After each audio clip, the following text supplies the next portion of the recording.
Everyone, it's Alex, and today I wanted to do a summer reading wrap-up. I mainly wanted to do this because I've read a lot of good stuff recently, but also at the same time as fall is approaching, I do get a little busier, so I don't know if I'll have as much time to read as I have been leisurely within these past few months. But today I did just check out a bunch of things from the library, so hopefully that'll hold me to it to be able to read those in the next few weeks. But today's books cover what I read from June through now in August. And the first thing I wanted to mention is still a book I'm kind of, maybe out of everything I've read, thinking about the most because I'm still trying to determine how I felt about it, and that was Writers and Lovers by Lily King. This novel follows a woman named Casey as she's trying to publish her debut novel while she's in her 30s. Meanwhile, she's just a waitress, just navigating her looming student loans and her looming love life. And I know Writers and Lovers is a pretty big talked about book, but it's remained pretty elusive to me other than just knowing it's generally well liked. I never knew if it was marketed more as a romance or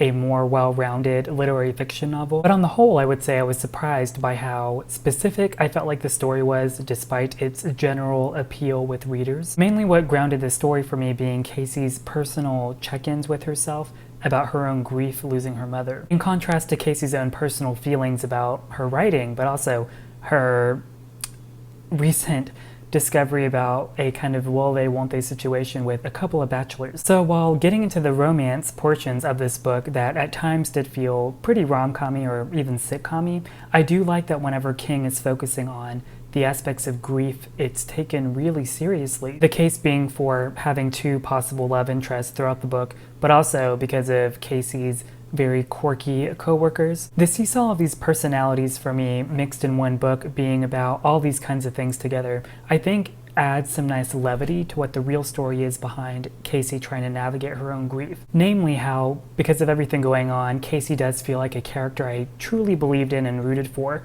being someone that tries to really figure out what it means to have creativity and where that creativity comes from. I think coming from King's ability to really convey a scene and know what she wants to draw out from a scene, all the while her writing itself and even the dialogue I think being pretty simple but still lighthearted and kind of does what it needs to. I just really loved the mood of this book, I think is how I would put it best, despite sometimes of its twee territory. So yeah, I would say I'd recommend it to people. I think it's definitely a nice book that would help me if I hadn't realized if I needed it. It'd be like one of those books to get me back into reading, I think, if I ever had a reading slump. Another book I read recently that I'm really excited to talk about is An Exciting and Vivid Inner Life by Dalla Rosa. This is a short story collection largely shaped by its LGBTQ themes and storylines. Not only that, but I feel like these stories are really modern at capturing sort of this silent apathy of living under late-stage capitalism. Stories in here ranging anywhere from being a store employee manager or having an OnlyFans. And all of the stories are really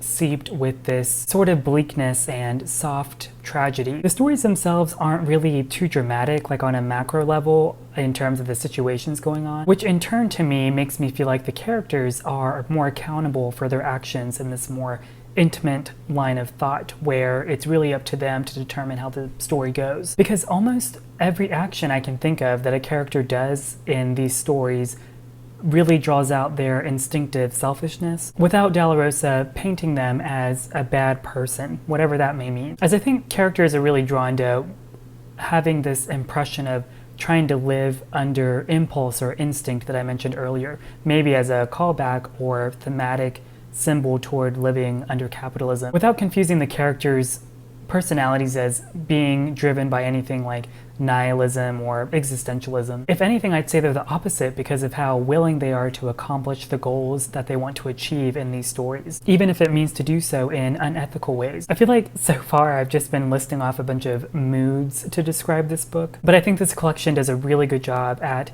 displaying this sense of collective doom. Although of course this being a story collection, not every story in here worked for me, but I think sometimes it may just rely on that thematic moodiness that I didn't feel like I was really getting a full picture from just reading the complete story. But I did hear that Dalla Rosa for his next project is writing a novel, so I'm definitely going to pick that up. But if you're looking for stories or just into short stories in general, I would really recommend not missing this one.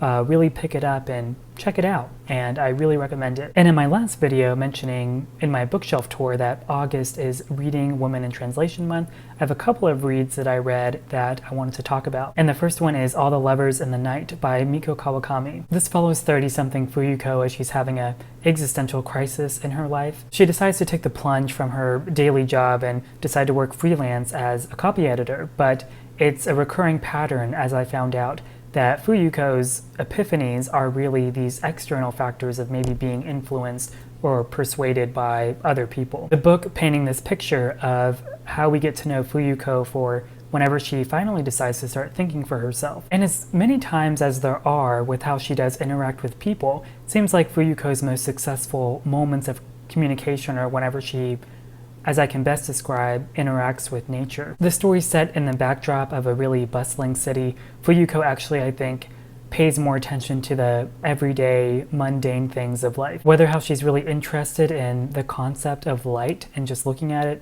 or really just even looking at the people she's interacting with and their mannerisms. And it seems when Fuyuko decides that she's becoming attracted to someone, meaning that it has to mean she's interacting with like a really fully fledged person, she begins to wonder where these emotions draw from if she's so busy thinking about these non-real things, if I were to define that as meaning not interacting with people and preferring nature. And on one hand, we do realize with a past event maybe what contextualizes how Fuyuko feels about interacting with people. But on the other hand, I actually think this book understands how it wants Fuyuko to gain her social experiences based on her friendship with her coworker versus anything, in my opinion, being entirely romantic. In one section of the book, Fuyuko's coworker says, "Personally," she said, "I've got a lot of things I'd rather focus on than romance. And hey, I'm sure this sounds like a pretty asinine thing to say, but what's it mean to like somebody anyway? For me, it's not just about liking. I've never really understood any of my emotions." "Your own emotions?" Fuyuko said. "Yeah, I wonder how long it's been this way. I can't remember, not that I'm trying to, but when it comes to emotions, feelings, moods, all those things, I can never figure out where mine end and other people's begin." All the Lovers in the Night was a surprisingly heartwarming story to me. Although sometimes I do think it can feel a little campy whenever I was reading it, but I do think the genuine moments of tenderness were certainly there. And how I think the story's overall theme is what it means to find a connection. And I think that theme is certainly answered and taken seriously. And at least from Fuyuko, I really did believe in this genuine sense of surprise from her as a character. So I'm really curious reading more of Kawakami's works about whether or not I still get this impression of the type of writer that she is. But I'm thinking of maybe starting with Heaven next, because I know that one's also pretty buzzy. But I would say this was a great introduction to Mieko Kawakami's works. And up next, the other woman in translation book I read was Paradise by Fernanda Melchor. This short novel follows a teenage boy named Polo and his general apathy with his current state of his life, in particular working as a community gardener. It also doesn't help that Polo is repulsed by one of his employers being a fellow teenage boy named Franco, who keeps telling Polo about his plans to seduce an older neighborly woman. And it really doesn't take long at all for Paradise to introduce both of these characters through their personalities conveyed with the use of language. It's immediately graphic and distasteful with no pause for pleasantries at all. And it makes you wonder what the impression of language really does with inferring Franco and Polo's behavior. In my case, immediately wondering about their levels of possible misogyny and just toxic masculinity in general. As Polo specifically, being that he actually interweaves this feeling with talking a lot about his family history and also the clear economic differences between himself and Franco, which is really interesting because getting to know how similar Franco and Polo are based on their use of language, it seems at odds with how they seem to be at two separate parts of the spectrum or two opposite sides of the world. As I think throughout the novel, Melchor does an incredible job at really picturing or capturing just how similar they might both be. And perhaps whether or not it's because of those innate qualities of themselves or whether or not something like toxic masculinity is socially constructed, making the reading experience of this book both thrilling but also really poignant, as this short novel never really lets you go from its unrelenting voice, which I think is a really good thing. In such a short book, I felt like I knew the complete essence of a character and the world this character inhabits. I'm really excited to get to Melchor's previous work, Hurricane Season, which I know really dominated the literary scene whenever it came out a year or two ago. Yeah, I would highly recommend picking up Paradise. I'm really glad I read it whenever the hype is like so current, so the hype is definitely real, as the kids would say. Up next, I wanted to talk about an upcoming release coming out in September that I read, and it's from what many may consider a beloved author, and that's Bliss Montage by Ling. Ling Ma's previous work, Severance, which was a novel, was a really solid read for me, and I think it was so clever and smart and had a lot of things to say. Bliss Montage, I think, is no different, but I would say my preference leans toward Severance, like just this feeling of a more complete work being a novel. But the short stories in Bliss Montage, I think, are still really sharp. Because I think I've realized, I think Ling Ma knows how to write a character, whether here in Bliss Montage or Severance, that really knows how to keep a secret. Not to say that's literal, but I think Ling Ma is just really good at creating a character that knows how to peel away at oneself. And that feeling is really stacked as I read these stories consecutively. As I kept trying to get to know these characters, I feel like their motivations were in some ways clear to me, like I felt like I knew them, but I could only best describe this collection as being very alienating, but in a good way. As it feels like Ling Ma's mission here is to make the reader feel a bit ostracized or just a little bit discomfort. So not all the way those feelings, but just enough to make me wonder as a reader what I'm comparing those feelings to. It might be because Ling Ma's stories here do feel highly imaginative, and I'm just trying to wonder where to place myself from my perspective of the character. You know, in the context of at least 100 ex-boyfriends haunting you, or a baby arm growing out of you. All of these stories feeling like at any moment's turn that this dreamlike quality could very easily turn into a nightmare. This collection definitely cements Ling Ma to me as a writer to watch. Like, I'll definitely be picking up whatever she puts out in the future, so I really liked this collection a lot. Although with Bliss Montage, I would say that I favor more in thinking that a lot of these stories felt more conceptual, as I just wished a bit they had more clearly defined endings, but the whole personality and charm of the stories are completely there, so it was still a win for me. I also read a couple of nonfiction for the summer, so one I'm really excited to talk about and recommend is Oola Poppy, How to Come Out in a Walmart Parking Lot and Other Life Lessons by John Paul Brammer. This is a personal essay collection based on Brammer's past job, having been a gay lifestyle advice columnist for giant media empire Condé Nast. And Brammer approaches his work, because it is work, you know, these essays being like inspired by his personal life, but ultimately being based on the intimacy and the importance and the discovery of one's sexuality and how formative that is, which means also being sad and depressing if you're a gay person. But I really like that ultimately I feel like Brammer's sense of voice with his writing always paid attention to answering the question at hand from the anonymous contributor to this advice column, reading it and wondering how they can seek help or advice, allowing room for poignancy and vulnerability despite Brammer's really good job at having this great sense of comedic timing and a good sense of humor. Which is kind of funny because when I started reading this, I actually wasn't too impressed having read the first few parts of this collection. The beginning felt kind of like twee and too commercial to me about the common questions that someone might ask an advice columnist about being gay. But it's the later essays that I feel like were synthesized a lot better in a sense of Brammer also becoming more vulnerable and less generic in the beginning. As what mainly interested me is how Brammer talked about being a gay man of color. But even still, as Brammer talks about his experiences, my favorite part being that every other man he talks about in his stories about his life, he also gives them this generosity and humanity, because he knows it's just as important to the gay men he's talking about based on his past, about how formative it was for them having to discover their sexuality too, even though Brammer was sort of somewhat a side character in that process. But yeah, I really ended up loving this collection, and it's definitely going to be a go-to recommendation that I'll just give offhandedly to people, especially if it's a bunch of people that read nonfiction mostly. But it was so enjoyable and delightful, and I highly recommend it, so I really loved this one. And the other nonfiction book I read recently is probably the one I'm most excited to talk about and recommend today, and that's All Down Darkness Wide by Seán Hewitt. This being nonfiction, it's in itself a memoir, but similar to Oola Poppy, it's about how one discovers their sexuality. Although it's also in ways how Seán Hewitt thinks about his past and how he thinks about his real, perhaps first formative relationship with a man. And at the same time, how he learns by thinking about that experience, how it maybe wasn't good for him. And in other ways, the memoir is really meditative about what it means to think about illness. All the while, Hewitt is also diving into parts about poetry and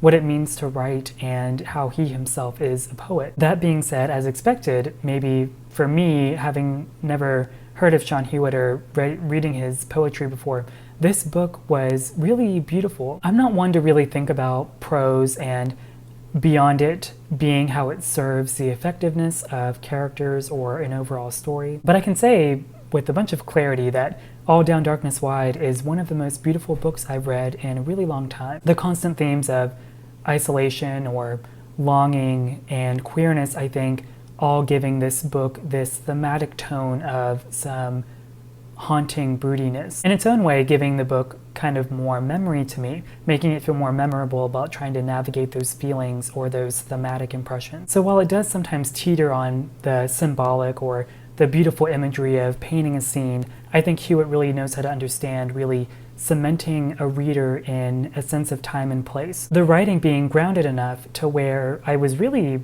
binge reading through this thing and blazing through pages. This book being a great synthesis and demonstration of an outpouring of personality and emotion, while still paying attention to the aspect of storytelling, even if about one's life. When I read memoir, or sometimes even nonfiction in general, I feel like I often understand how the writer feels like they're writing from the perspective of the future and feeling a bit of that dissonance. But All Down Darkness Wide really achieves this complete control of memory, where to me every description has this true sense of immediacy that somehow creates this sense of stakes that it really feels like I'm reading a novel. As Hewitt himself, from what I can understand through reading this memoir, is someone that really clings to and cherishes memory for the good it does, in this case, thinking fondly of a past relationship, but also how memory can haunt you like a ghost even if you resist it. But yeah, this was just an incredible memoir, and it's one I highly recommend. Probably, I feel like I've said that a lot in this video, which is great,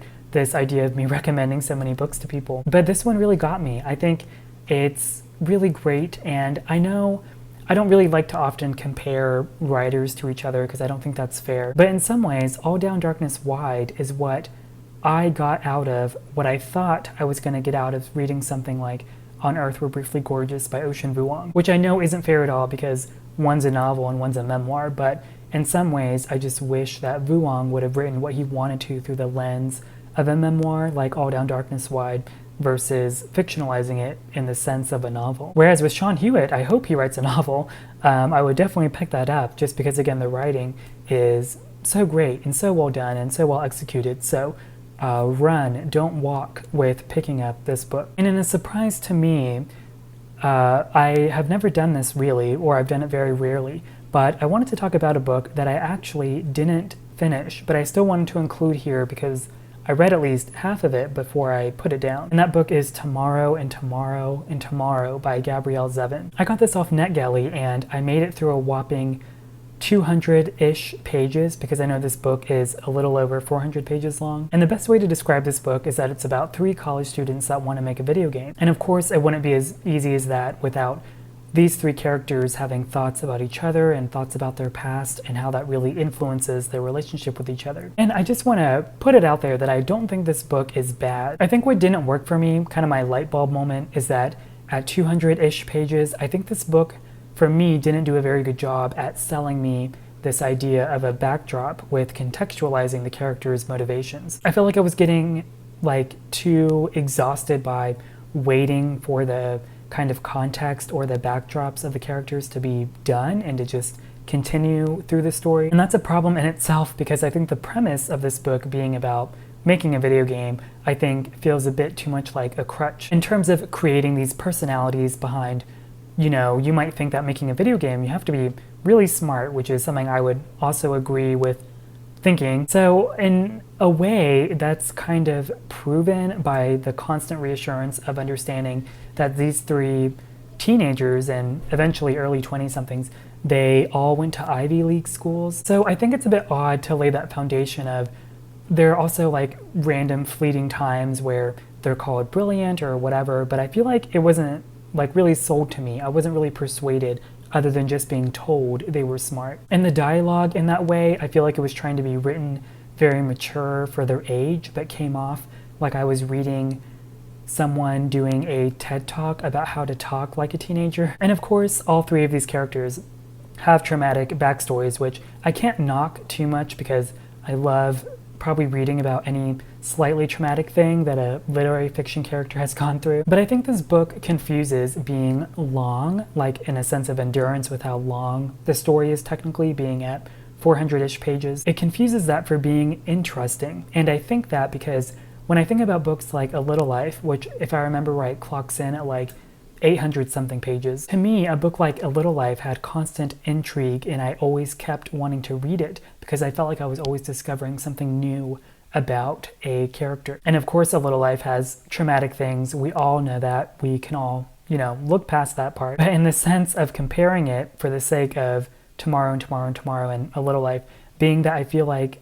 Tomorrow times Three's characters felt like their traumas or their past were always just being repeated. It wasn't like any new evidence to me about realizing who they were. And I feel like that comes down to Tomorrow, Tomorrow, and Tomorrow, being that it was devised or set up to be that whoever's reading the book can determine which character they're most interested in. Whereas with A Little Life, I felt like I was slowly understanding the puzzle to wondering why a central character was becoming more important to everybody, which if you've read A Little Life, you'll know who that central character is. I don't know, I guess ultimately I feel like Tomorrow, Tomorrow, and Tomorrow in its own way kind of lacked confidence, but it clearly is a really ambitious book. So I think Zevin did a good job at trying to want to create this very compelling story, which in its ambition I think is interesting. But unfortunately at again, 200-ish pages, it just didn't click for me, so I decided to put it down. Again, I know there are people reading Tomorrow, Tomorrow, and Tomorrow now, since it recently came out,